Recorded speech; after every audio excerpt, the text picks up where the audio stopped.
नमस्कार, मी तुळशीदास भोईटे. पुढारी news open forum, जिथं पुढारी बोलतात. अनेक वेळा आम्ही असंही म्हणतो की पुढारी बोलतात आणि ब्रेकिंग देतात. आज सुद्धा अपेक्षा तीच आहे खरं तर, कारण अवघ्या महाराष्ट्रात एक नाव जे कोणत्याही वादात नाही आहे, आजपर्यंत वादात सापडलेलं नाही आहे. कदाचित त्यांचं व्यक्तिमत्व, त्यांची बोलण्याची पद्धत, त्यांची वागण्याची पद्धत यामुळे राजकारणात असूनही सर्व वादांपासून अलिप्त राहून आपली वाटचाल करणारे, मला वाटतं की जास्त ओळख करून देण्याची गरज नाही आहे. आपल्या कोल्हापूरचे संभाजी छत्रपती आपल्यासोबत आहेत. नमस्कार. म्हणजे खरं तर ओळख करून देताना एक शब्द तोंडी येत होता की खासदार, माजी खासदार म्हणावं का, परंतु एक लोकप्रियता अशी आहे तुमची अबाधित अशी की त्यामुळे तो माजी शब्द लावणारं एखादं पद सांगावं असं मला वाटलं नाही. आणि तिथंच मुद्दा येतो, म्हणजे पहिलाच प्रश्न, कारण ओपन फोरम हा सरळ स्पष्ट प्रश्नांसाठी आहे राजे, आणि उत्तरच सुद्धा तशीच बेधडक अपेक्षित आहे. अर्थात तुम्ही सौम्य द्याल, परंतु ते बेधडक असावी हीच अपेक्षा असेल.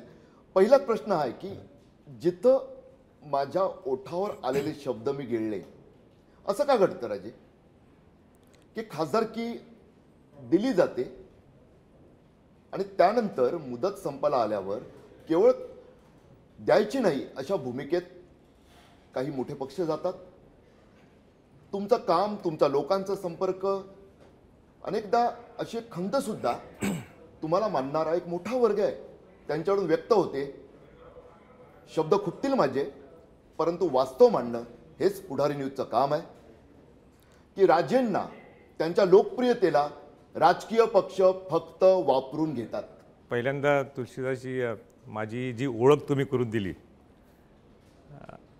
त्याबद्दल मी मनापासून आभारी आहे आणि मला आवडली ती.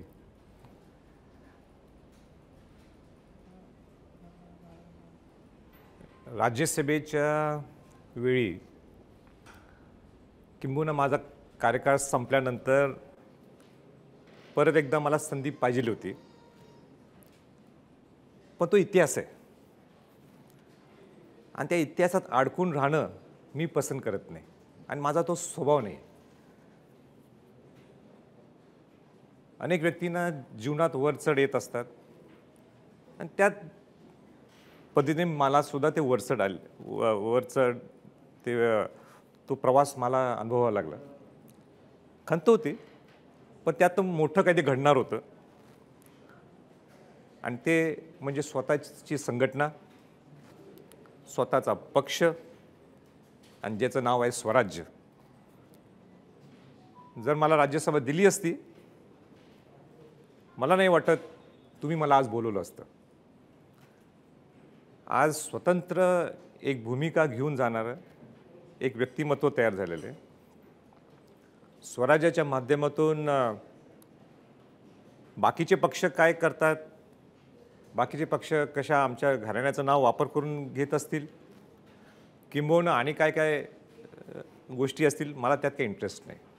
माझा इंटरेस्ट एकच आहे की ज्या शिवाजी महाराजांनी स्वराज्य निर्माण करून दिलं होतं आपल्यासाठी, का करून दिलं होतं आणि ते सुराज्य कसं व्हावं त्यांनी आपल्याला एक संकल्पना आपल्या पुढं ठेवलेली आहे. ते सुराज्य करण्यासाठी माझा तो प्रयत्न आहे. म्हणून मी शक्यतो कोणाच्या आडवं जात नाही. आडवं आलं तर त्याला आम्ही सोडत नाही आणि दुसऱ्या पुढाऱ्यांच्या पेक्षा माझी काम करण्याची जरा पद्धत वेगळी आहे. म्हणून पहिल्या प्रश्नाचं उत्तर मी ज्या पण तुम्हाला द्यायला पाहिजे मी ते देऊ शकणार नाही की ते का घडलं आणि कशामुळं घडलं, किंबहुना तुम्ही अजूनही मनात बऱ्याच गोष्टी ठेवलेल्या आहेत. तो माझ्यासाठी इतिहास आहे, तो वाईट अनुभव आहे. पण त्या वाईट अनुभवातून चांगल्या अनुभवात कसं जायचं पुढचा प्रवास, ह्याच्याकडे माझा फोकस राहील. मान्य राजे की तो इतिहास झाला आहे, मात्र इतिहासापासून धडा शिकत तर आपण पुढे जातच असतो आणि तुम्ही तर त्यातून खूपच पुढच्या वाटचालीकडे निघालात. त्यामुळेच हा प्रश्न विचारणं आवश्यक आहे. तुम्हाला मानणाऱ्यांना आणखी एक खंत जी वाटलेली ना, की योग्य तो मान म्हणजे राजेंना घ्यायचं, राष्ट्रपती नियुक्त सदस्य बनवायचं, एक मान दिलाय असं दाखवायचं आणि प्रत्यक्षात कधी चौथ्या रांगेत, कधी पाचव्या रांगेत. हे फक्त बसण्याच्या बाबतीत नाही आहे राजे, हे घडलं सत्ता पदाच्या बाबतीत सुद्धा. 6 वर्षांची कारकीर्द, का असं वाटलं नसावं की या माणसाच्या गुणवत्तेचा उपयोग करावा, कुठंतरी असं वाटतं का की त्यांना असं वाटलं जसं हा माणूस काय काम करेल? राजे आहे, परंपरा आहे, महाराजांची परंपरा आहे, मात्र सत्तापद दिल्यावर आपल्याला अपेक्षित काम करणार नाहीत असं त्यांना वाटलं असं असं तुम्हाला वाटतं? नाही तर त्यांना काय वाटलं हा त्यांचा प्रश्न आहे. त्यांना काय मान सन्मान द्यायचा होता त्यांनी द्यायचा प्रयत्न केला. राष्ट्रपती नियुक्त खासदार मला केलं होतं म्हणून तो मान सन्मान त्यांनी दिला आणि ते नाकारू शकत नाही मी. मर्यादित. कोणाकोणा ज्याच्यावर आहे त्यांनी कसं घ्यायचं. मी म्हणेन की जर मला त्यांनी राष्ट्रपती नियुक्त खासदार केलं त्याबद्दल मी त्यांचा आभारी आहे. पण एकदा राष्ट्रपती खासदार झाल्यावर जे तुम्ही म्हटला की मान सन्मान, चौथी रांग, पाचवी रांग, दुसरी रांग, माझ्यासाठी ते महत्त्वाचं नाही. माझ्यासाठी मी लोकांचा सेवक आहे. मी एक सवंगडी आहे. जसे रायजी शाहू महाराज म्हणायचे मी तुमचा सवंगडी आहे, किंबहुना मी एक बांधव आहे, एक सेवक आहे. महाराज सुद्धा. हो हो, तर मी सुद्धा सेवक आहे जनतेचा. तेव्हा कुठल्या लाईनमध्ये बसतो हे माझ्यासाठी महत्त्वाचं नाही. आपण कशासाठी गेलो आहे ते डिलिव्हर करणं महत्त्वाचं आहे. तर माझ्या दृष्टिकोनातून मला असं वाटलं की आपण या खासदारकीचा दररोजचे दैनंदिन प्रश्न तर आपण उचलूच, पण माझ्या जीवनात एक निश्चित डोळ्यासमोर होतं ते रायगड. आणि त्या खासदारकीचा मी पूर्ण वापर केला. रायगड मॉडेल म्हणजे रायगड किल्ल्याचं संवर्धन जतन आजपर्यंत तुलसीदासजी आजपर्यंत कुणी केलं नाही. 75 वर्षात कुणी केलं नाही. आणि जर कुणी केलं असं थोडंफार ते पुरातत्व खात्याने नुसतं 1,20,00,000 रुपये खर्च केलेले आहेत या 75 वर्षात. ज्या शिवाजी महाराजांचं नाव आपण घेऊन जातो, जे आपलं सगळ्यात जीवन स्मारक रायगड किल्ला आहे, मी मागं लागलो आणि ते रायगड प्राधिकरण स्थापन झालं. आणि या रायगड किल्ल्याचं संवर्धन जतन शास्त्रोक्त पद्धतीने सायंटिफिक पद्धतीने आज चालू आहे. आणि माझी तळमळ हीच होती खासदार असताना की रायगडप्रमाणे पूर्ण महाराष्ट्रातले 350 किल्ल्यापैकी 50 किल्ले तर आपण संवर्धन जतन करू शकतो एक रायगड मॉडेल. पण दुर्दैवाने ते अजून झालेले नाही. ती खंत आहे मला. मी आजही मागणी करतोय सरकारकडे. दुसरा महत्त्वाचा मुद्दा, आपण शिवाजी महाराजांचं नाव घेतो, पण दिल्लीसारख्या ठिकाणी शिवाजी महाराजांची जयंती व्यापक स्वरूपात सुरू केली. ते मोठंच काम झालं. म्हणजे पहिल्या शिवजयंतीला तर राष्ट्रपती आले होते कार्यक्रमाला शिवाजी महाराजांना नतमस्तक होण्यासाठी. तिसरी बाब, बाकीची अशी लिस्ट आहे माझ्याकडं, पण तिसरी बाब मला महत्त्वाची सांगायची. मी विकासाची कामं मी काही जास्त काही बोलत नाही, मी काय काय केले त्यातच वेळ जायचा पूर्ण.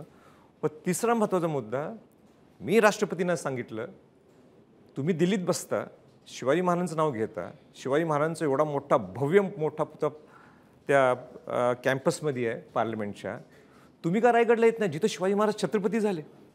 पण राष्ट्रपतींना आणणं, या अशा अनेक गोष्टी जे मला जी संधी मिळाली त्याचा मी फायदा घेतला. आणि म्हणून अनेक लोकांना मान सन्मान काय असेल तो त्यांचा प्रश्न आहे. माझ्यासाठी लोकांची सेवा हाच माझ्यासाठी सन्मान आहे.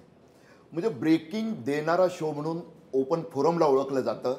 पुढारी येतात, बोलतात, ब्रेकिंग देतात. एक मोठी ब्रेकिंग प्रत्येक मराठी माणसाच्या हृदयाला लागावी अशी ब्रेकिंग आहे. 75 वर्ष आणि छत्रपती शिवाजी महाराजांना मानणारे आपण, खर्च किती? 1,75,00,000. 20 लाख. 1,20,00,000. असं का घडलं असं वाटतं? मोठी ब्रेकिंग दिली आहे संभाजी छत्रपतींनी. एक विजनच नाही आपल्याकडं की ज्या गडकोट किल्ल्यांनी आपल्याला खऱ्या अर्थाने एक वेगळी ओळख महाराष्ट्राला दिली. शिवाजी महाराजांनी स्वराज्य ह्या गडकोट किल्ल्यांच्या माध्यमातून निर्माण केलं. आणि आपण किती लक्ष देतो या गडकोट किल्ल्यांच्याकडं? काही देत नाही. आज ही माझं चॅलेंज आहे सरकारला, की तुम्ही म्हणता की तुम्ही त्या DPDCच्या फंडमधनं 3% हे तुम्ही मॉन्युमेंट्सला देता. गडकोट नाही, मॉन्युमेंट्स. मॉन्युमेंट म्हणजे मंदिर आले, स्मारक आले, सगळे आले सगळे. पण मान्य आहे, चांगली गोष्ट आहे. तुम्ही त्यातले उदाहरण समजा आपण धरू 3% म्हणजे समजा 20 कोटी आले पैसे, तर 20 कोटी समजा द्यायचे आहेत. पण कसे देणार तुम्ही पैसे? मग पालकमंत्र्यांना सगळे आमदार म्हणतात बाबा माझ्या मतदारसंघात हा किल्ला आहे, तो आमदार म्हणून माझ्या मतदारसंघात केलं आहे. म्हणजे किल्ला किती कुठला महत्त्वाचा हा नाही, माझ्या मतदारसंघात केलं म्हणून मला फंड आहे. मग पालकमंत्री काय म्हणणार की डोक्यात ताप नको, त्रास नको, या सगळ्यांना सरसकट देऊन टाका, एकाला 2 कोटी 2 कोटी करून देऊन टाका. पण दिन मिळाले पैसे 2 कोटी रुपये, मग आता 2 कोटी खर्च करायचं आहे. पण तुम्हाला माहीतच नाही संवर्धन जतन करायचं, त्याचा प्लॅनच नाही आहे. पुरवठा खात्याने राज्य पुरवठा खात्याने प्लॅनच केला नाही, तर पैसे कुठं खर्च करायचे माहीत पाहिजे ना. हे काय रस्ता करायचं नाही आहे, संवर्धन जतन रिस्टोरेशन कॉन्झर्वेशन करायचं आहे. तोपर्यंत वर्ष संपते आणि पैसे परत लॅप्स. माझं चॅलेंज आहे या सरकारला, माझं चॅलेंज आहे मुख्यमंत्र्यांना, प्रामुख्याने उपमुख्यमंत्र्यांना सुद्धा, की आजपर्यंत किल्ल्यांच्यावर किती पैसे खर्च झालेले आहेत. तुम्ही हे डिक्लेअर केल्यापासून 350 कोटी तुम्ही शिवराज्याभिषेक सोहळ्याच्या माध्यमातून देणार म्हटलं वर्षभरात. तुम्ही किती कटकोट किल्ल्यांसाठी खर्च केले, किती DPDCमधून खर्च केलेत, हे विचारायला पाहिजे आपण सरकार. श्वेतपत्रिका काढायची मागणी करताय तुम्ही या 100% माझी चॅलेंज आहे. त्यांनी दाखवावं या 15 दिवसात की किती गटकोट किल्ल्यांसाठी खर्च केलेत 3% मॉन्युमेंट्समध्ये. महाराजांचं नाव घ्यायचं आणि प्रत्यक्षात महाराजांची स्मृती, त्यांच्या आठवणी, त्यांच्या प्रेरणादायी इतिहास जपण्यासाठी काहीच करायचं नाही असं म्हणता. ह्याचं उत्तर त्यांनी द्यावं. मी जे प्रश्न केलाय त्यात उत्तर मिळेल, त्यात उत्तर मिळेल. आणखी एक म्हणजे माझ्यासारखे म्हणजे प्रत्येक मराठी माणूस गड किल्ल्यांवर जातात, एक वेगळी भावना असते. मात्र तिकडे गेल्यावर अनेकदा असं दिसतं, अगदी पुरातन गुंफांमध्ये सुद्धा तुम्ही म्हणालात जतन करायचं, संवर्धन करायचं, तिथं मात्र काही वेळा हे सिमेंटचं प्लास्टर केल्यासारखं दिसतं. म्हणजे असं वाटतं की ह्याला इतिहास कळतो का, हे करतात काय आहे, ठिगळं लावतात ना, तसं वाटतं. राजे, कशामुळे असं घडतं? आणि रायगड मॉडेल हा जो तुम्ही उल्लेख केलात, लोकांना कळू द्या की रायगड मॉडेल आणि इतर ठिकाणी ठिगळ लावण्याचे जे प्रकार घडतात त्यात काय नेमका फरक आहे? नाही तुलसीजी, मला इतकं आवडलं तुमचा हा प्रश्न. म्हणजे तुम्ही खरं म्हणजे पुरातत्व खात्यात पाहिलं होता, कारण का हा जो प्रश्न तुम्ही केलेला आहे, हे पुरातत्व खात्याने सुद्धा चुका केल्यात रायगडला. आज साधं बाकी सगळे खोल जात नाही, पण एक साधं उदाहरण द्यायचं म्हणजे पायऱ्या ज्या केल्या होत्या पूर्वी पुरातत्व खात्याने, त्या सगळ्या सिमेंटमध्ये केल्या होत्या आणि रेडीमेड दगड जो मिळतो नेवासाला तो आणून लावला तिथं. आम्ही ते 2-2.5 हजार पायऱ्या ज्या केलेल्या आहेत त्या शास्त्रोक्त पद्धतीने केल्यात. आता शास्त्रोक्त पद्धत म्हणजे काय, म्हणजे तुमच्या प्रश्नाचं मी उत्तर देईन. ते म्हणजे जे दगड आहेत ते सगळे कोरलेले दगड आहेत, म्हणजे मशीन कट दगड नाही आहेत, ज्याच्यामुळे तो फील यायला पाहिजे जुन्या दगड. फरक एवढा, जे पूर्वी 300 किलोचा दगड होता, आज तो 50 किलोचा दगड आहे. नक्कीच. म्हणजे रायगड, आपला रायगड, आपल्या हृदयावर अधिराज्य गाजवणाऱ्या छत्रपती शिवाजी महाराजांची राजधानी असणाऱ्या, आपल्या स्वराज्याची राजधानी असणार रायगड, त्याचं स्वरूप जर संभाजी छत्रपती जसं मांडताय, तर तसं वर्तमानातही इतिहासाची ती आठवण तशीच कायम ठेवणारा जर घडला, तर खरोखरच प्रत्येक मराठी माणूस तुमचा आभारी असेल. मात्र आता इतिहासातून वर्तमानात येतो. मराठा समाज किती नाकारला राज्य, तरी एक मोठा समाज घटक सातत्यानं त्यांच्या वेदनाच वेगळ्या आहेत. मला वाटतं तुम्ही घरोघरी गेलेलात, छत्रपती आपल्या दारी हा उपक्रम तुम्ही मराठवाड्यात राबवलेला, जर मी चुकत नसेल तर. शिवशाहू दौरा होता त्यावेळी. शिवशाहू दौऱ्यात दारोदार तुम्ही गेलात.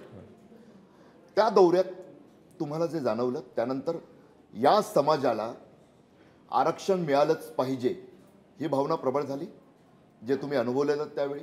नेमके अनुभव काय होते त्यावेळीचे? 2013ला आम्ही शिवशाहू दौरा काढला होता. त्यावेळी असा मराठा समाजाला आरक्षण मिळावं म्हणून हा दौरा नव्हता, पण एक एकंदरीत जसं छत्रपती आपल्या दारी, म्हणजे ही आम्ही संकल्पना बोलून दाखवली नाही, पण तशी राबवली. मग ते मराठा सेवा संघ, संभाजी ब्रिगेडच्या पुढाकाराने ते आणि आमच्या सगळ्या टीमच्या पुढाकाराने ते आम्ही पूर्ण दौरा केला. त्यावेळी मला लक्षात आलं की पहिलं आरक्षण जर कोणी दिलं असतं तर राजश्री छत्रपती शाहू महाराजांनी आरक्षण दिले आमच्या पंजोबाने बहुजन समाजाला. त्यावेळी अनुसूचित जाती, जमाती, OBC आणि मराठा समाजाचा समावेश होता. आणि ह्या गरीब मराठ्यांना न्याय कोण देणार? कारण मी त्यांची परिस्थिती पाहिली, तर माझी जबाबदारी, माझं कर्तव्य असं मला वाटलं. आणि मग ती जनजागृती मी ती सुरुवात केली, पूर्ण महाराष्ट्र पिंजून काढला आणि लोकांनी सुद्धा फार प्रेम दिलं. आणि त्या प्रेमाच्या माध्यमातून आम्ही मग मुंबईत सगळ्या संघटनेतले लोक एकत्र आम्ही आलो आणि मुंबईत तुमचे पुढारीचे प्रतापसिंग जाधव साहेब सुद्धा होते. हां, त्यांनी फार मदत केली आम्हाला त्यावेळी. आणि त्यावेळी आम्ही मोर्चा काढला. लाखो लोक तिथं आले होते आझाद मैदानला. आझाद मैदान जेव्हा मोर्चा सुरू झाला त्या मोर्चात सहभागी होते. हां, जाधव साहेब सहभागी होते. आता हे लकीली ते विषय आलो मी सांगितलं. हां. आणि मग मोर्चा सुरू झाल्यावर त्यावेळी पृथ्वीराज चव्हाण मुख्यमंत्री असताना नारायण राणे समिती स्थापन झाली आणि आरक्षण देण्यात आलं. पण त्यावेळी आरक्षण कसं दिलं? एका अहवालावर दिलं आणि ते टिकू शकलं नाही.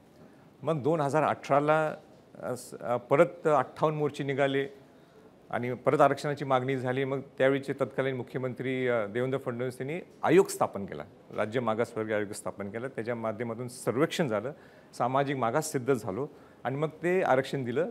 हायकोर्टात टिकलं पण सर्वोच्च न्यायालयामध्ये टिकलं नाही. आता सर्वोच्च न्यायालयामध्ये टिकलं नाही त्याचे अनेक पॅरामीटर्स आहेत. का टिकलं नाही त्याचा अभ्यास आपण करणं गरजेचं आहे पहिलं. आता त्याच्या डिटेलमध्ये जाण्यापेक्षा मी 2च मुद्दे सांगतो ज्याच्यात हे का टिकलं नाही. एक टिकलं नाही कारण का ज्या पद्धतीने नाही 3 गोष्टी सांगतो. एक तर ते सगळे भाषांतर व्हायला पाहिजे होते अनेक गोष्टी आणि कोविडचा काळ होता. ते भाषांतर न झाल्यामुळं ते प्रेझेंटेशन होऊ शकलं नाही आणि सरकारने सुद्धा त्यावेळी हे वकील परवडत नाहीत म्हणून त्यावेळीच्या सरकारने ते वकील कॅन्सल केले. तो एक सेटबॅक आर्थिक कारणास्तव वकील ते आपल्याला परवडत नाहीत म्हणून त्यांनी ते वकील कट केले आणि मग हा नंबर 1 भाग. नंबर 2 जे प्रेझेंटेशनचा भाग होता वकिलांच्याकडनं की जे प्रोपोर्शनल टू पॉप्युलेशन म्हणजे लोकसंख्येच्या आधारे जे खऱ्या अर्थाने 100% मधनं आपल्याला आरक्षण कसं मिळू शकते 50% हे कोट करण्यापेक्षा त्यांनी जे तुम्ही ओपनमध्ये 48% त्यातलंच धरलं. त्याच्यामुळं आपल्याला ज्या नोकऱ्या मिळणार होत्या समजा 32 नोकऱ्या आहेत 100पैकी त्यांनी डबल केल्या म्हणून ते गणित चुकलं. आणि आज पण आरक्षण हे प्रोपोर्शनल टू पॉप्युलेशन हे जगात देशात दिलेलं गेलेलं आहे. म्हणजे ह्याचा इफेक्ट आता उद्या ज्यावेळी अनेक लोकांना आरक्षण जर द्यायचं असेल तर हा इफेक्ट होणारच आहे. नंबर 2 मुद्दा की 50%च्या वर दिलं गेलं. 50%च्या वर दिलं. अरे समाजाची काय भावना मी नंतर शेवटी तुमच्याकडे येतो. पण मी पहिलं जे SCBC आरक्षण दिलं त्याच्यावर मी बोलतो. ते 50%च्या वर दिलं. तर 50%च्या वर दिल्यामुळं सुप्रीम कोर्टातनं का टिकलं नाही? कारण का सुप्रीम कोर्टने कोर्ट केलं की इंदिरा साहनी केस जी होती 1992ला त्याच्यात सांगितलं की 50%च्या वर जर आरक्षण द्यायचं असेल तर असाधारण परिस्थिती पाहिजे, अपवादात्मक परिस्थिती पाहिजे, म्हणजे एक्स्ट्रॉर्डिनरी सिच्युएशन पाहिजे. आता एक्स्ट्रॉर्डिनरी सिच्युएशन म्हणजे त्यात अनेक त्यांनी पॅरामीटर्स लावलेले. त्यातलं एक पॅरामीटर तुम्हाला मी सांगतो. त्यांचं म्हणणं काय फार फ्लंग अँड रिमोट ही परिस्थिती. आता फार फ्लंग अँड रिमोट परिस्थिती म्हणजे काय? दूरवर आणि दुर्गम. आणि आपल्या सोप्या भाषेत सामान्य माणसाला समजायचं असेल तर त्याचा अर्थ काय? जिथं रस्ता नाही, जिथं पाणी नाही, जिथं इलेक्ट्रिसिटी नाही, वीज नाही, अशा ठिकाणी तुम्ही देऊ शकता. आता ती तर परिस्थिती देशात राहिलेली नाही. तो सगळेच पुढारी म्हणतात आम्ही सगळे लाईट दिले, पाणी दिलं, हे दिलं. मग हे निकष तुम्ही कसं लावू शकता? आणि एकाच समाजाला का? हां, ओव्हरऑल नाही, हे सगळ्यांनाच आहे. ज्यांना अपवादात्मक परिस्थिती निर्माण हे तुम्ही लावू शकत नाही. मग त्याच्यासाठी मी परत दिल्लीत मुवमेंट केली होती. दिल्लीत मुवमेंट काय केली? जो विषय मी पार्लमेंटमध्ये मांडला होता. आता पार्लमेंटमध्ये मी काय विषय मांडला होता? 106व्या घटना दुरुस्तीत. 106व्या घटना दुरुस्तीत 105व्या घटना दुरुस्ती काय होती की केंद्रीय मागासवर्गीय आयोगाला संविधानिक दर्जा दिला गेला आणि लगेच पाठोपाठ त्या ह्याच्यात 106व्या घटना दुरुस्तीत होती की राज्याला आम्ही अधिकार दिले आरक्षण द्यायचे. बघा, राज्याला आरक्षण देण्याचे अधिकार आम्ही दिले. मला बोलायला संधी देत, मी बोलायला संधी मागितली, मला दिली नाही. माझ्या कोट्यातून जे मला मिळणार होती, म्हणजे भाजपच्या कोट्यातून मिळणार होती संधी, ती मला बोलायला दिली नाही देणार म्हटले. मराठा आरक्षणावर मराठा आरक्षण मी मग भांडलो. मी म्हटलं मी शाहू महाराजांचा वंशज आहे, जिने आरक्षण दिलं, मला तुम्ही बोलायला द्यायला पाहिजे. मग तिथं ऑपोजिशन बेंचमध्ये जे महाराष्ट्रातले खासदार होते ते उठले. ते म्हटले आम्हाला ऐकायचं आहे शिवशाहूंच्या वंशजाचं. मी चुकत नसेल तर संजय राऊत बरोबर, प्रफुल्ल पटेल सुद्धा होते त्याच्यात. हो. आणि संजय राऊतांनी त्यावेळी आवाज उठवला आणि मग त्यांनी आम्हाला बोलायला दिला. मग मी तिथं बोललो. मी काय सांगितलं सरकारला त्यावेळी, आणि माझा सरकारचा विरोध नाही, समाजासाठी मी माझा लढा होता. मी काय म्हटलं की तुम्ही म्हणता राज्याला अधिकार दिले, पण राज्याला अधिकार दिले म्हणजे तुम्ही कसं देणार? तुम्ही ऑलरेडी 50च्या वर गेलेलं आहे. मग ते टिकणार कसं आरक्षण? आणि ज्यावेळी तुम्ही समजा आत्तासुद्धा तुम्ही आरक्षण जर दिलं, आता सरकार त्या मुद्द्यावर मी येतो नंतर, पण मी तिथं काय बोललो मी पहिलं सांगतो. मग मी फार फ्लंग रिमोट हे सगळे विषय सगळे त्यांना सांगितले की तुम्ही हे पार्लमेंटमध्ये हा शब्द बदलायला पाहिजे म्हटलं. ही व्याख्या ही हा संविधानिक शब्द नाही आहे, हा सर्वोच्च न्यायालयाने दिलेली गाईडलाईन आहे. Far flung and remote Indira साहनीचा केस धरून तुम्ही पार्लमेंटला सांगा ना, तुम्ही पार्लमेंटमध्ये सांगा की ते 1992चे निकष आता काय लागू होऊ शकत नाहीत. आता एक्स्ट्राऑर्डिनरी सिच्युएशन म्हणजे ही आहे, म्हणजे राज्याला अधिकार देण्याचा मग काहीतरी अर्थ आहे. म्हणून मी परवा दिल्लीत त्या सगळ्या खासदारांना सांगितलं हा विषय तुम्ही पंतप्रधानांना सांगा हे बदला. मग तुम्ही आता जर आरक्षण देणार आहे, जे आता सरकार काय म्हणते आम्ही आरक्षण देणार, आता विषय हा समजला. दुसरा विषय समाजाची मागणी काय मी तुम्हाला सांगतो आणि मग मी सरकारच्या मुद्द्यावर येतो. मी एक कंटिन्यूस तुमचा प्रश्न दुसऱ्या याच्या अगोदर हे जर विषय कंप्लीट करून टाकू. आता पॉईंट काय, समाज काय म्हणते, आम्हाला तुमच्या सरकारवर विश्वास नाही आहे की तुम्ही 50%वर आरक्षण जर दिलं तर दोनदा उडलंय, 2013ला उडले, 2018ला उडले. आता परत तुम्ही सामाजिक मागास सिद्ध करणार, आता सुरू होणार आहे सामाजिक मागास सिद्ध करायला. कारण का आपल्याला उडवलेलं सुप्रीम कोर्टने सामाजिक मागास तुम्ही आहे, कारण का त्यांनी सांगितलं तुम्ही डॉमिनंट क्लास आहे, फॉरवर्ड क्लास, आणि हे मी 2 वर्षापासून मागा लागलोय सरकारच्या की तुम्ही सामाजिक मागास सिद्ध करा, सामाजिक मागास सिद्ध करा, कारण त्याशिवाय आरक्षण मिळू शकत. आता ते 15 जानेवारीला सर्वेक्षण सुरू करणार आहेत, जाग आली सरकारला, आपण समजून चांगली गोष्ट आहे. पण हे सगळं दिल्यानंतर सुद्धा टिकायला पाहिजे पुढं. परत तो फार फ्लंग रिमोट, दूरवर दुर्गम हा विषय येणार, जो मी मगाशी तुम्हाला बोललो. तर हे बदलल्याशिवाय तुम्हाला पर्याय नाही. समाजाची भावना काय, समाज काय म्हणते, आम्हाला 2दा आम्ही फसलोय, आम्हाला 50%च्या आत द्या तुम्ही. म्हणजे क्रमांक 83 मध्ये मराठा कुणबी मराठा कॉमा टाकून तत्सम जात म्हणून आम्हाला द्या, किंबहुना आम्हाला मनोजचं म्हणणं आहे किंवा समाजाची मागणी आहे की आम्हाला सरसकट द्या. आता हे जर न्यायिक बाजूच्या माध्यमातून बघत असेल, बसत असेल तर द्याच, मी म्हणेन बसत असेल तर द्या, बसत नसेल तर काय. म्हणून सरकारसुद्धा जे आता सगळे 20 तारखेला समाज जो इकडे येणार आहे मुंबई, तुम्ही 20 तारखेची वाट का बघताय? 20 तारखेची वाट का बघताय तुम्ही आता सरकारने सांगायला पाहिजे तुमचं टिकणारं आरक्षण म्हणजे काय. आणि माझं सरकारला परत एकदा आव्हान आहे की टिकणारं आरक्षण तुम्ही सरकारमध्ये आम्ही कोणाला धक्का न लावता आरक्षण देणार, बरोबर आहे, म्हणजे कोणाला धक्का न लावता आरक्षण आहे, चांगली आहे सरकारची भूमिका आहे. तुम्ही विधिमंडळात सुद्धा तुम्ही बोलून दाखवलं. आता म्हणजे याचा अर्थ तुम्ही 50%च्या वर द्या, 50%च्या वर दिलं म्हणजे परत म्हणजे ACBCच देणार, आणि ACBC देणार म्हणजे परत ते इंदिरा साहनी केस आली. तर इंदिरा साहनी केस जर तुम्हाला दुरुस्त करायची असेल, त्याला एकच पर्याय आहे, एकच मार्ग आहे, ते म्हणजे पंतप्रधानांनी सांगायला पाहिजे की हे 1992चे जे निकष आहेत हे आत्ता लागू होऊ शकत नाहीत. दूरवर दुर्गम, सोपा एका लाईनमध्ये मी सांगतो. हे मी त्यावेळी बोललो, दुर्दैवाने या सगळ्या कुठल्याही नेत्या मंडळींना समजलं नाही विषय पार्लमेंटमध्ये. आत्ताही मी परवा बोललो. मला वाटतं पुढारीच्या माध्यमातून आपण समजून सांगावं की मी साध्या आणि सोप्या भाषेत मी बोलण्याचा माझा हा प्रयत्न. नाही, लोकांना समजेल असा प्रयत्न आहे. मात्र स्पष्टपणे तुमच्या तोंडी आता नाव आलं मनोज जरांगेंचं. तुम्ही स्वतः अंतरवाली सराटीला सुद्धा जाऊन आलात. काय वाटतंय, एक सामान्य माणूस गोदावरी तीरावरील त्या 123 गावांना एकत्र करतो आणि त्यानंतर अवघ्या महाराष्ट्राला साथ घालतो, अवघ्या महाराष्ट्रातला समाज त्यांच्या मागे उभा राहतोय. तुमच्यासारख्यांचं मार्गदर्शन आहेच, त्याबद्दल ते बोलतात. मनोज जरांगे पाटील जे करतात त्या मराठा आरक्षणासाठी अनेकांचा आरोप होतो, सत्तेत असलेल्या नेत्यांनी जास्त जबाबदारीनं वागणं अपेक्षित असताना काही नेते जी भाषा वापरतात आहे मनोज जरांगे पाटील या आंदोलकाला उत्तर देण्यासाठी, काय वाटते तुम्हाला, ही भाषा योग्य आहे? सगळ्यात महत्त्वाचा मुद्दा आहे की मनोज हा प्रामाणिक कार्यकर्ता आहे, म्हणजे हा चळवळीतून घडलेला कार्यकर्ता आहे.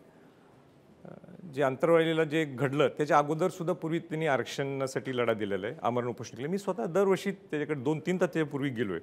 मुख्यमंत्र्यांना सुद्धा मी त्यावेळी जोडून दिलेलं आहे आणि तो करतो. त्याच्यामुळे लोक आज त्याच्या बरोबर आहेत. आज त्यांनी ज्या मागण्या केलेल्या आहेत त्या न्यायिक बाजू जर असेल आणि ते बसत असेल तर आपण द्यावं, मगाशी मी बोलल्याप्रमाणे.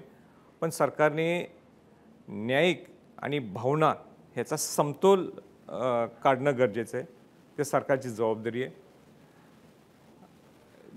जे तुम्ही बोलला थोडे मी समाज स्पष्ट विचारतो राजे, हो छगन भुजबळ यांच्यासारखे जबाबदार मंत्री जी भाषा वापरतायत, मराठा समाजाची प्रतिक्रिया त्यावरची अशी आहे की एक जबाबदार पदावरचा माणूस छगन भुजबळ हे बेजबाबदारपणे बोलतायत.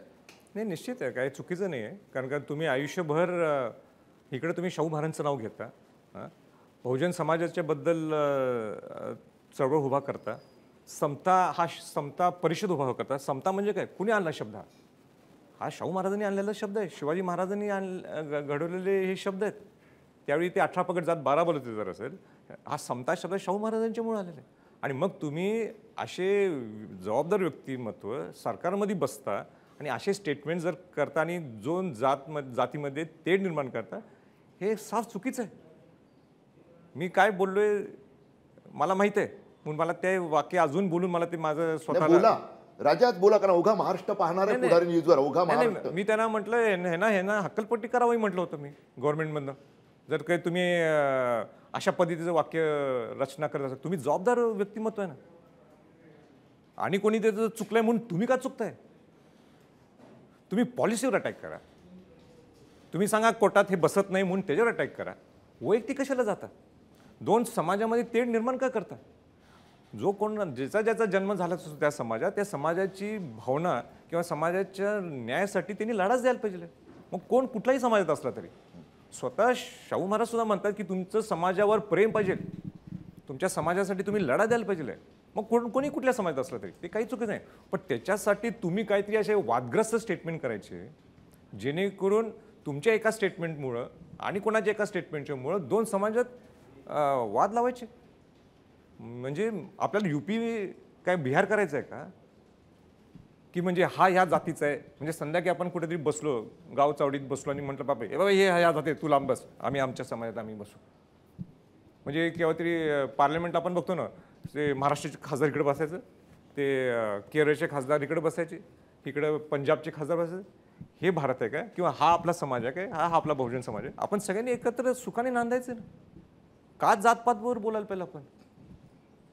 आणि ह्याला कारणीभूत ते 100% हे आहेत, त्यातलं काही चूक नाही. खरं तर अनेक मुद्द्यांवर मनमोकळीपणाने चर्चा सुरू आहे, थांबावंसं वाटत नाहीये.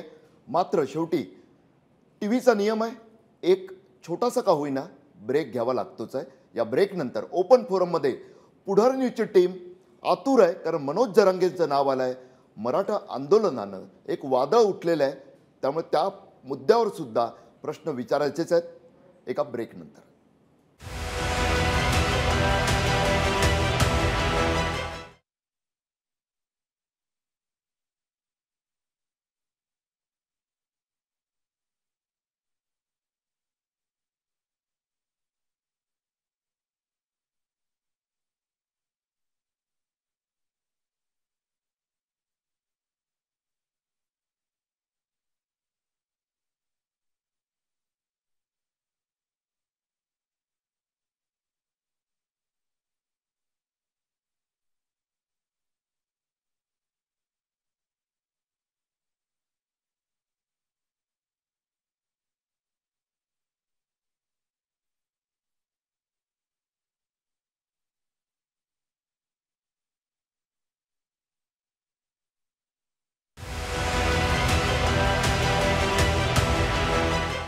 ब्रेकनंतर ओपन फोरममध्ये पुन्हा एकदा आपली चर्चा पुढे जाणार आहे. खरं तर चर्चा अशी आहे, कारण ओपन फोरम जिथं पुढारी बोलतात आणि ब्रेकिंग देतात. आतापर्यंत दोन मोठ्या बातम्या गौप्यस्फोट म्हणाव्या अशा संभाजी छत्रपतींनी आपल्याकडे ब्रेक केलेल्या आहेत. त्या नक्कीच तुम्ही पुढेही पाहत राहाल, त्याचे पडसाद अवघ्या महाराष्ट्रात उमटतीलच.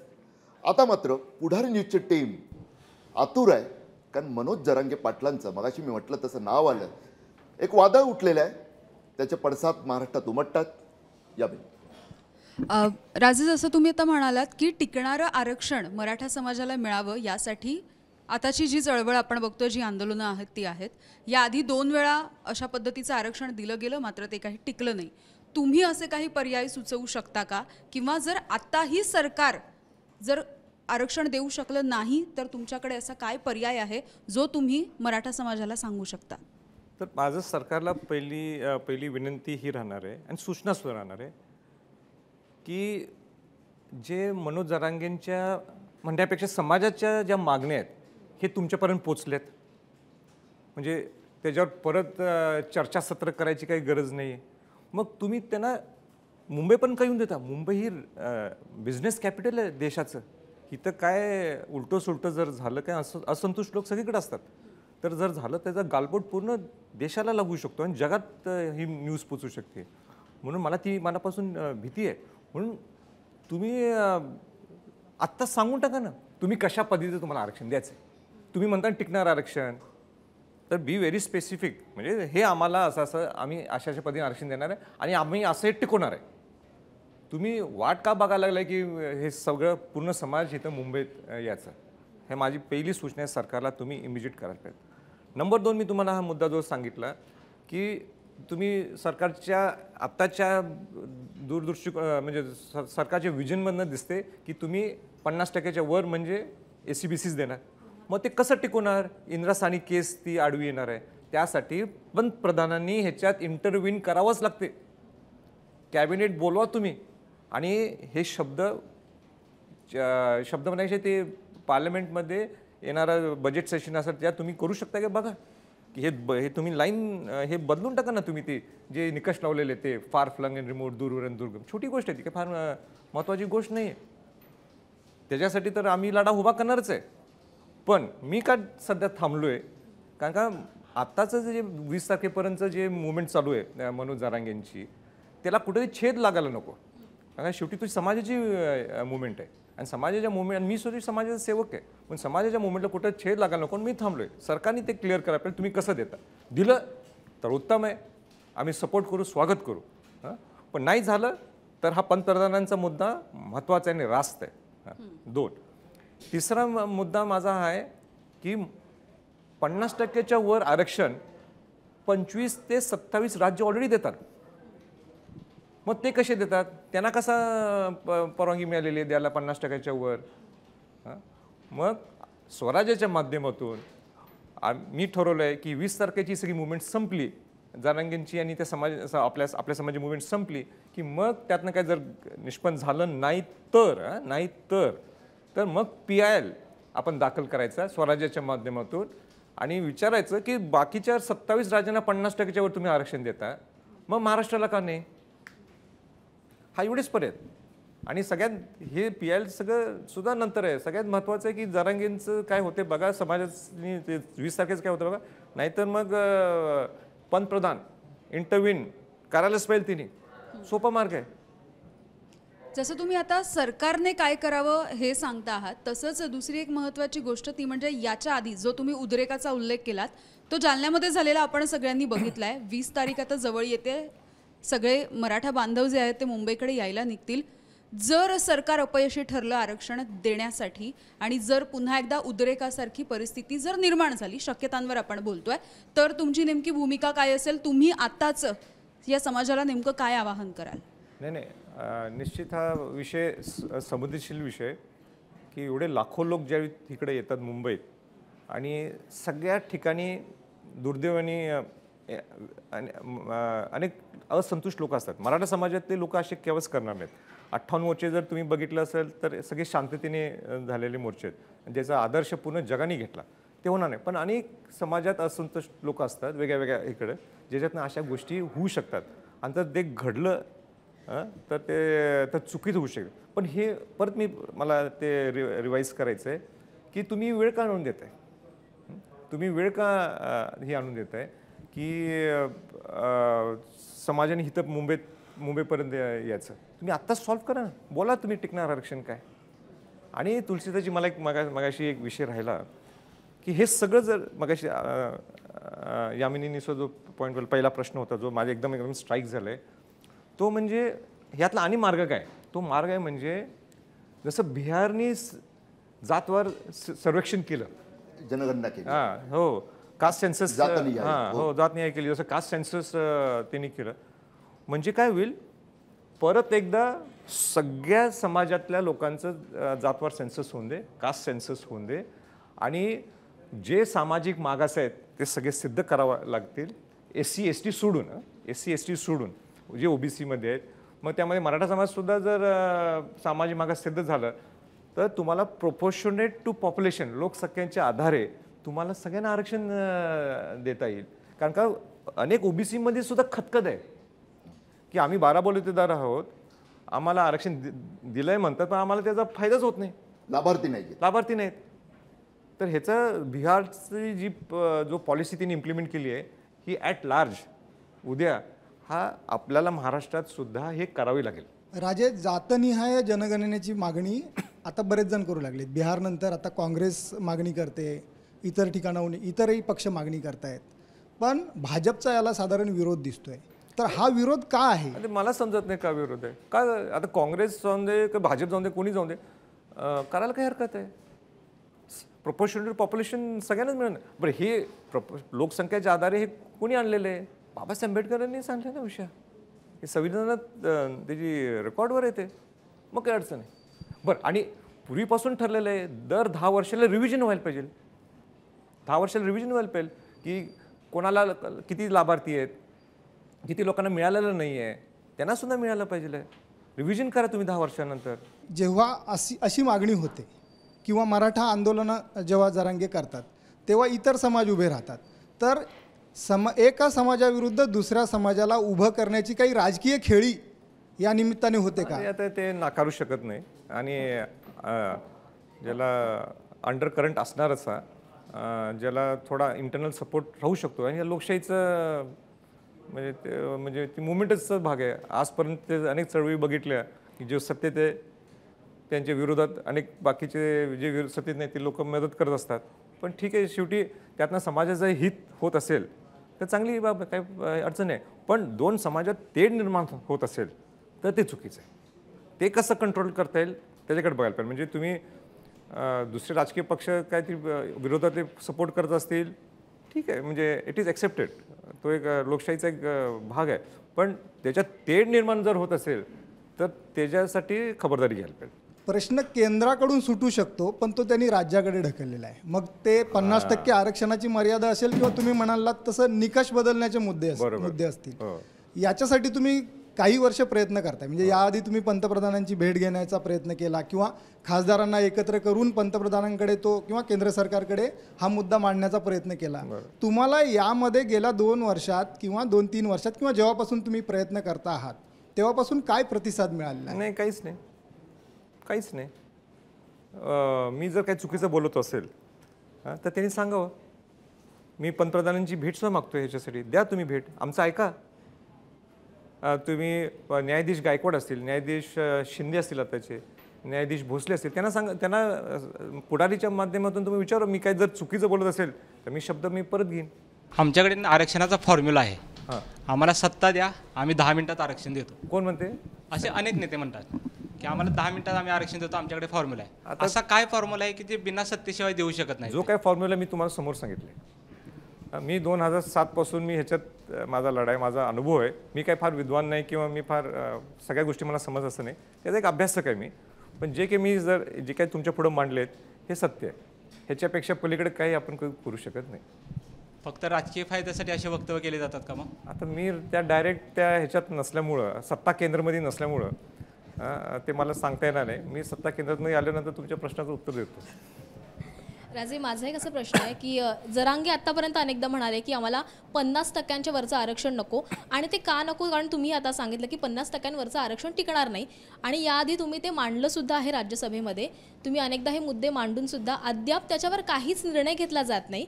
सरकार सकारात्मक आहे असं म्हणतं, पण काहीच घडत नाही. मग याचा अर्थ आपण असं म्हणायचं का की मराठ्यांना आरक्षण देण्यासाठी सरकार आपल्याला खऱ्या अर्थी सकारात्मक दिसत नाहीये?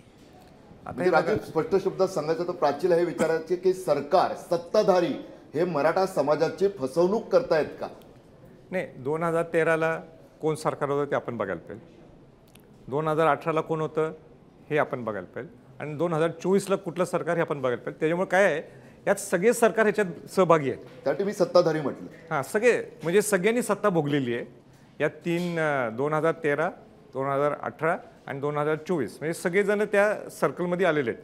म्हणून कोण सत्ताधारी आणि कोण विरोधातले लोक एकमेकावर बोट ठेवू शकत नाहीत. पण एक चांगलं आहे की मुख्यमंत्र्यांनी शिवाजी महाराजांची शपथ घेतली आणि कोणीही शिवाजी महाराजांची शपथ उगाचच घेऊ शकत नाही, आणि तेही जाहीर सभेत. म्हणून त्याच्यावर आपण विश्वास ठेवायला पाहिजे, नंबर 1. नंबर 2, देवेंद्र फडणवीस हे वकील आहेत आणि माझीसुद्धा अनेकदा त्यांच्याशी चर्चा झालेली आहे. पण ते ह्यातनं पळ काढू शकत नाहीत. त्यांना सांगावं लागेल किंवा माझ्या प्रश्नाचे उत्तर प्रश्न जे मी मांडले आहेत त्याचं उत्तर त्यांनी द्यावं लागेल की कशा पद्धतीचं आरक्षण ते देऊ शकतात. आणि संभाजी छत्रपती जर चुकत असतील त्यांनी सांगावं संभाजी छत्रपती चुकतात. हे आव्हान आहे. नंबर 3, अजित पवार. अजयदादासुद्धा एवढे वर्ष तुम्ही सत्ता भोगलेली आहे, त्याच्यामुळे तुम्हाला आरक्षण कसं द्यायचं किंवा कुठलं टिकणार आरक्षण असेल ते त्यांनाही माहीत आहे. असं स्ट्रॉंग कॉम्बिनेशन महाराष्ट्राला बऱ्याच दिवसांतर मिळाले, मग ती न्यायाची बाजू द्यावी तिने. राजे, तुम्ही गेल्या अनेक वर्ष मराठा आरक्षणासाठी लढताय. याच्या आधीही मराठा आरक्षणासाठी आंदोलनं केली गेली, मोर्चे काढले गेले, तुम्ही स्वतः उपोषण केलं. त्यामुळे तुमचं उपोषण आणि आता होणारी आंदोलनं याबाबत तुम्हाला काय वाटतं, म्हणजे तुम्ही काय म्हणाल? नाही, असं कम्पेअर करणं चुकीचं आहे. दोघंही प्रामाणिक आहेत एकेका ठिकाणी. म्हणजे मनोज त्याच्या ठिकाणी प्रामाणिक काम करतो, समाज त्याच्या बाजूने आहे. मी अनेक वर्ष प्रामाणिक काम केलं आहे, म्हणून दोघांची साम्यता एक आहे. आणि किंवा समाजाची आणि आमची साम्यता त्यांच्याबरोबर ते लोक माझ्यावर असताना साम्यता एक आहे की प्रामाणिक आम्ही आहोत. आणि म्हणून सगळ्या समाजातल्या लोकांनी प्रामाणिकपणाने ते उपोषण करावं, हे त्यातलं एकच लाईन आहे. जेव्हा राज्यामध्ये सामाजिक ध्रुवीकरणाची चर्चा होते तेव्हा मुख्यत्वे मराठा समाज केंद्रस्थानी असतो. आता प्रकर्षण आरक्षणाच्या निमित्तानं मराठा समाज पुन्हा एकदा राज्याच्या केंद्रस्थानी आला आहे. सातत्यानं मराठा समाजाला केंद्रस्थानी ठेवूनच ध्रुवीकरण केलं जातं का, किंवा मराठा समाजाला जाणीवपूर्वक या ध्रुवीकरणात खेचलं जातं का? नाही, असं आता या प्रश्नाला आत्ता अर्थ झाला आहे. पण जर का ते अंतरवालीला लाठी चार्जच झाला नसता तर या प्रश्नालाच अर्थ आला नसता. म्हणून असं म्हणणं चुकीचं आहे की मराठा समाजाचं म्हणजे पुढं धरून हे सगळं बाकीचं सगळं चालते. पण ती काय फार व्यथित झालेला आहे हा समाज आहे, म्हणजे फार म्हणजे त्रासलेला हा समाज आहे. कारण का तो बघतो ना, मी गरीब आहे, मला आरक्षण मिळत नाही आहे, बाकीच्या पलीकडच्या लोकांना आरक्षण मिळतं आणि ते आज त्यांना नोकऱ्या मिळतात, त्यांना शिक्षणात स्कॉलरशिप मिळते किंवा त्यांना शिक्षणात ॲडमिशन्स मिळतात. तर म्हणून तो त्रासला आहे आणि तो त्रास आज बाहेर पडतो आहे. म्हणून हे सगळं ॲड्रेस करावं लागेल या सगळ्या गोष्टी. हे आणि त्याला शॉर्ट टर्म सोल्युशन आहे, त्याला लाँग टर्म सोल्युशनच बघावं लागेल. आता एक प्रश्न उपस्थित झाला होता मनोज जरांगेंच्या उपोषणाचा. आजवर सगळ्यांनीच आरक्षणासाठी उपोषणं केली, आंदोलनं केली, मात्र जो व्यापक पाठिंबा आणि जो एक व्यापक जनचळवळ आपण ज्याला चळवळ म्हणू शकतो, जी या निमित्तानं आज उभी राहिली आहे, ती आजपर्यंत उभी का राहिली नसेल? की अशा चळवळीची थेट मुख्यमंत्र्यांना दखल घ्यावी लागेल, मुख्यमंत्री त्या ठिकाणी स्वतः पोचतील, त्यांना स्वतः ते उपोषण सोडवावं लागेल, हे असं आजपर्यंत का घडलं नाही? एक दोन गोष्टी आहेत. एक तर समाज हा व्यथित आहे, त्रासलेला आहे, तो पॉईंट हायच. नंबर 2, ज्यावेळी तो अटॅक झाला तो समाज भावूक झाला की आमच्या समाजावर अटॅक झाला, म्हणून ते सगळे तो उठाव झाला. आणि शेवटी एक तो जो आंदोलन करतो तो काय संभाजी छत्रपती नाही आहे. संभाजी छत्रपती एक समाजाचा घटक आहे, पण तो सामान्य घराण्यातला मुलगा आहे. म्हणून लोक आणि अटॅच झाले आणि तोही प्रामाणिकपणाने करतो. पण हे सगळे इक्वेशन्स आहेत. पण माझी एवढीच इच्छा आहे की ह्यातनं व्यवस्थित एक्झिट व्हायला पाहिजे, ह्यातनं न्याय मिळायला पाहिजे समाजाला. आणि तो कसा समाजाला न्याय मिळू शकतो ते सरकारने स्पष्टपणाने त्याचं उत्तर लगेच द्यायला पाहिजे 20 तारखेच्या आत. सातत्याने 2 ते 3 वेळेला आरक्षणासाठी राज्य सरकारनं डेडलाईन दिली आहे. कुठेतरी हे प्रकरण खेचलं जाते, लांबवलं जाते असं दिसतंय? नाही, तर खेचलंय लांबवल्यापेक्षा म्हणून मी त्यांना काय म्हटलं सरकारला, तुम्हाला माहिती आहे काय द्यायचं आहे, मग वाय वेट 20 तारखेपर्यंत? लोकांना तुम्ही का बोलत आहे इथंपर्यंत? तुम्हाला प्रश्न माहीत आहेत, म्हणून समाजाने काय मांडलं ते सांगा. हो तर हो, नाही तर नाही, पण सांगा ना. त्याच्यात घाबरायचं काय? त्याच्यात तुम्हाला न्याय द्यायचा आहे ना. तुम्ही जसं मगाशी म्हटलं एक मुख्यमंत्री आहेत, 2 उपमुख्यमंत्री आहेत. हां, तर तुम्ही काय होईल आरपार करून बोलून टाका सगळं जे काय असेल. राजे, तुमचं ना संयमी आणि अभ्यासू व्यक्तिमत्व महाराष्ट्रानं बघितलंय. किल्ले संवर्धनमधून सुद्धा ते सगळ्यांनी बघितलेलं आहे. पण हाच संयमीपणा किंवा शांतपणा राजकारणाच्या प्रवासामध्ये अडथळा ठरतोय असं वाटतंय का? आणि त्याला जोडून दुसरा प्रश्न, स्वराज्य लोकांसमोर यायला उशीर झाला असं वाटत नाही? हां, तर ते संयमी स्वभाव हा जेवढा ॲडव्हान्टेज आहे किंवा ते डिसॲडव्हान्टेज होतो, पण त्याचा बॅलन्स कसं करायचं मी आता शिकलो आहे. म्हणजे केव्हा पीच वाढवायला पाहिजे आणि केव्हा पीच वाढून ते गोष्टी आपल्याकडं आपल्यासारखं करून घ्यायचं. जसं मी आमरण उपोषण केलं, माझ्यासारख्यांना आमरण उपोषण करणं म्हणजे ही आत्ताची लढाईच आहे ना ती. आणि मग 3,500 लोकांना नोकऱ्या परत मी मिळवून दिल्या सुपरन्युमरीच्या अधिसंख्या जागेच्या मधून. हा एक भाग आहे तो एक, आणि मला आवडते माझी स्टाईल आणि आपली स्टाईलच ठेवायची नेहमी. दुसरा प्रश्न आहे स्वराज्याचं, तुम्ही उशीर केला हवा. ते निश्चित आहे की मला जरा आणि एक 5 वर्ष अगोदर सुचायला पाहिलं होतं, तर आणि ॲडव्हान्टेज मिळाला असता, पण लेट नाही अजून.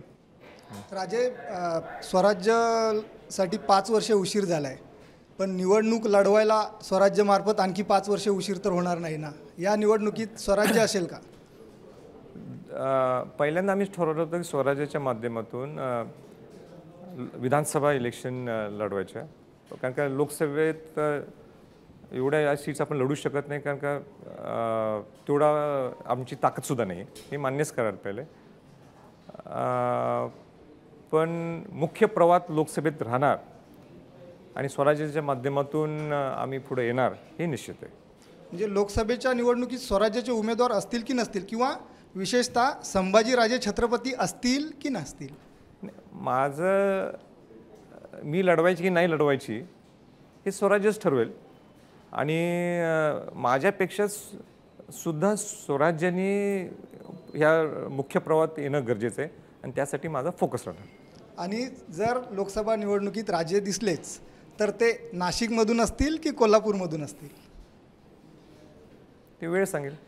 नाही, टीका होते याच्यावर, याचं उत्तर द्यावं लागेल. तिकडचे अनेक विरोधक आतापासून असं सांगतात नाशिक मधले, ज्यांचं तुम्ही नाव न घेता टीका केली, मी नाव घेऊन विचारलेलं तेव्हा, अर्थात तुमचा रोख स्पष्ट होता.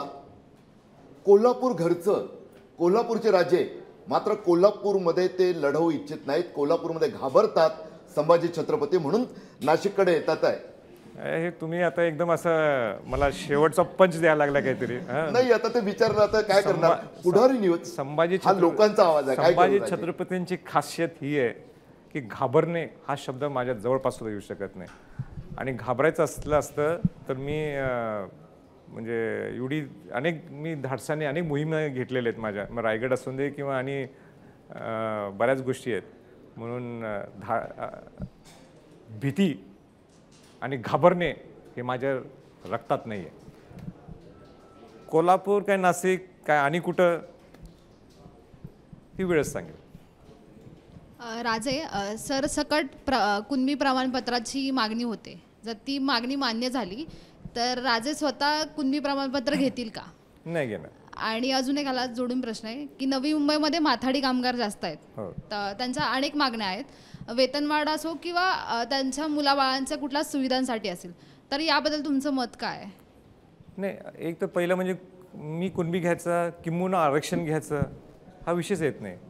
हे सामान्य गरीब मराठ्यांसाठी जे शाहू महाराजांनी त्यावेळी न्यायाची बाजू घेतली होती, दिली होती, तर त्या पद्धतीने माझा तो लढा आहे, तो विषयच नाही तिकडे.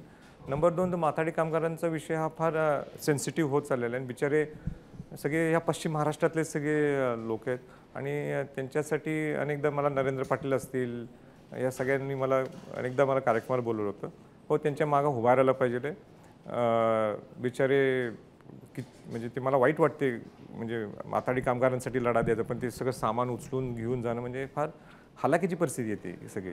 तर त्यांच्यासाठी सुद्धा लॉंग टर्म आपल्याला काय करता येईल, म्हणजे त्यांचे इन्शुरन्स असेल किंवा त्यांचे हेल्थ केअरसाठी असेल, बऱ्याच गोष्टी आहेत की सरकारने त्याच्यात लक्ष केंद्रित करायला पाहिजे. तुमचा प्रश्न चांगला आहे, आम्ही स्वराज्याच्या माध्यमातून सुद्धा ह्याच्यात लक्ष केंद्रित करेल. सतेज पाटील स्वराज्य पक्षाला आघाडीत घेण्यात उत्सुक आहेत अशी चर्चा आहे किंवा काय, तर तुमची सतेज पाटील.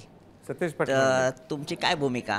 आणि मी सुद्धा ऐकलंय ते की महाविकास आघाडी हे स्वराज्याच्या चर्चेत म्हणजे चर्चा करायला लागलेत आणि स्वराज्य लोकसभेत चर्चा करायला लागलेत. तसं होत असेल आणि तसं चर्चा चालू असेल तर स्वागत आहे. पण तुमची काय मागणी असेल जर अजून काय तसं काय ठोस काय चर्चा झालेली नाही आहे, पण ही बातमी चांगली आहे, चर्चा चालू आहे. पण राजेंचा चॉईस काय असेल? नाही, राजेंचा चॉईस काय असेल, महायुती की महाआघाडी? आमच्याकडे सध्या तर महाविकास आघाडीशी अनेक लोक माझ्याशी बोलायला लागलेत. हे याबद्दल काय मी लपवत नाही. आणि महाविकास आघाडीत कोणाशी तरी युती करावी लागेल. म्हणजे पूर्वी माझ्या डोक्यात होतं की नुसतं सोलो झालं, म्हणजे सोलो शक्य नाही करायला पहिले, तर चर्चा करायला काही अडचण नाही. राजे, माझा एक प्रश्न भविष्याला घेऊन आहे. पाहायचं झालं तर अनेक तरुण पिढी ह्या संपूर्ण घडामोडीकडे पाहता त्यांचा दृष्टिकोन आहे तो बदलतोय राजकारणाकडे पाहण्याचा, आणि त्यामध्ये जर हे आरक्षणाचा विषय आला तर त्याच्यातूनच जो राजकीय घटना घडत आहेत त्याच्याकडे तरुणांवरती भविष्यकाळात कशा प्रकारचा परिणाम हा घडू शकेल? तरुण कुठेतरी राजकारण असेल या सर्वांपासून अलिप्त होताना आपल्याला पाहायला मिळतं. तुमचं नाही, मला असं वाटतं की आरक्षण आणि राजकारण हे खरं मिक्स करू नये. जसं मी तर केव्हाच करत नाही. आज मला सुद्धा अनेक लोक केव्हा मिक्स करताना पाहिलं सुद्धा नाही एवढं वर्ष. म्हणजे तो सामाजिक चळवळ आहे, सामाजिक लढाई. तर त्यातनं कोणतरी नेतृत्व घडत असेल आणि मग तो राजकारणासाठी पुढे येत असेल तर वेलकम आहे. सगळ्या समाजातल्या लोकांनी आपल्या समाजासाठी काम करायला पाहिजे आणि त्यातनं पॉलिटिकली तो स्ट्रॉंग होत असेल आणि पॉलिटिकली त्या समाजाचं आणि किंबहुना अनेक समाजाचं जर म्हणजे विकास करत असेल किंवा मदत करत असेल तर इट इज ऑलवेज वेलकम. राजे, सरकार मराठा आरक्षणाच्या भावनांशी खेळताना दिसते मराठ्यांशी, मात्र तुमची येणाऱ्या काळामध्ये आक्रमक भूमिका काय असेल मराठ्यांच्या बाबतीत?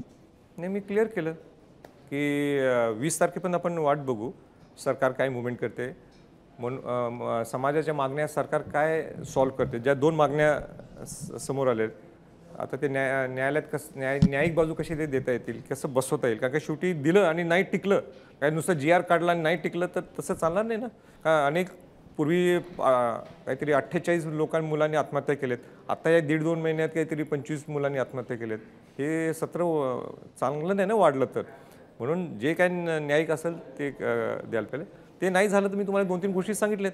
एक तर पंतप्रधान त्यांनी इंटरव्ह्यू करायलाच पाहिजे. आम्ही विचारू तुम्ही का ह्याच्यात इंटरव्ह्यू करत नाही, आमच्या प्रश्नाचं उत्तर द्या. त्यांनी सामाजिक न्यायमंत्री आहेत, त्यांनी सांगावं याच्यावर केंद्राचे. मी काय चुकीचं बोलत असेल, देवेंद्रजी त्या पक्षाचे इथले प्रमुख आहेत, त्यांनीच सांगावं. तुमचं सरकार राज्यात आहे, तुमचं सरकार केंद्रात आहे, याच्या प्रश्नाचे उत्तर द्या तुम्ही. न्याय मिळालाच पाहिजे. न्याय मिळालाच पाहिजे. एक मुद्दा शेवटी जाता जाता, कारण शेवटचा प्रश्न आहे या चर्चेतला. वारंवार तुम्ही सरकारला सांगतात की लवकर मागण्या मान्य करा, मराठा समाजाला लाखोंना मुंबईत यायला लावू नका. तुमची इच्छा आहे का राजे, किंवा तुमचं सांगणं असेल की मनोज जरांगे पाटलांनी मुंबईत येऊ नये? नाही, असं मी म्हणणार नाही येऊ नये, पण शेवटी तो समाजाचा अधिकार असतो की आपली म्हणजे आपली बाजू सरकारच्या पुढे मांडणं. सरकार जर ऐकत नसेल तर ते न्याय मिळवण्यासाठी तो त्यांचा अधिकार आहे. पण ज्यावेळी प्रश्न माहीत आहेत सरकारला काय प्रश्न आहेत समाजाचे, तर तुम्ही 20 तारखेची वाट का बघता? तुम्ही ॲड्रेस करा ना. एवढे मातबर लोक सरकारमध्ये आहेत, तुम्ही ॲड्रेस करा, सांगा आम्ही हे करणार आहे. मग मराठा समाजही ऐकेल. हां, मराठा समाजही ते ऐकेल. मग ते पुढच्या गोष्टी आहेत, ऐकेल की न ऐकेल. पण तुम्ही सांगा ना तुम्हाला काय करायचं. तुम्हाला टिकवणार आरक्षण द्यायचं आहे ना, टिकणार आरक्षण द्यायचं आहे ना, सांगा तुम्ही कसं देणार आहे. आणि मग मी आहे ना सांगायला की कसं टिकणार ते आणि का नाही टिकणार. मग इंदिरा साहनी असून दे काय मग पंतप्रधान असेल. म्हणजे सातत्यानं संभाजी छत्रपती आपल्याला एक बजावत होते की टिकणारं आरक्षण. आतापर्यंत अनेकदा फसवणूक झाली, शब्द मोडले गेले, फसगत झाल्याच्या भावनेनं मराठा समाज पेटलेला आहे. परंतु मुंबईत त्याने आल्यानंतर जो काही असंतोषाचा वणवा भडकू शकतो त्याचा एक रेड अलर्ट ते जारी करतात आहे सरकारसाठी. सरकार आता तरी जागणार का, हाच या ओपन फोरममधला एक सर्वात महत्त्वाचा मुद्दा आहे. जे राज्यांनी सांगितलं तसं टिकणारं, फसवं नाही, तकलादू नाही तसं आरक्षण मराठा समाजाला मिळावं ही पुढारी न्यूजची सुद्धा तीच भूमिका असेल. अर्थात पुढारी न्यूज न्यायाच्या प्रत्येक लढाईत प्रत्येक समाज घटकासोबत आहे, कारण न्याय देणं आणि अन्यायाविरोधात लढणं हेच तर पुढारीचं वैशिष्ट्य आहे. आपण आज इथंच थांबूया ओपन फोरममध्ये. तुम्ही पाहत राहा पुढारी न्यूज, आवाज जनतेचा.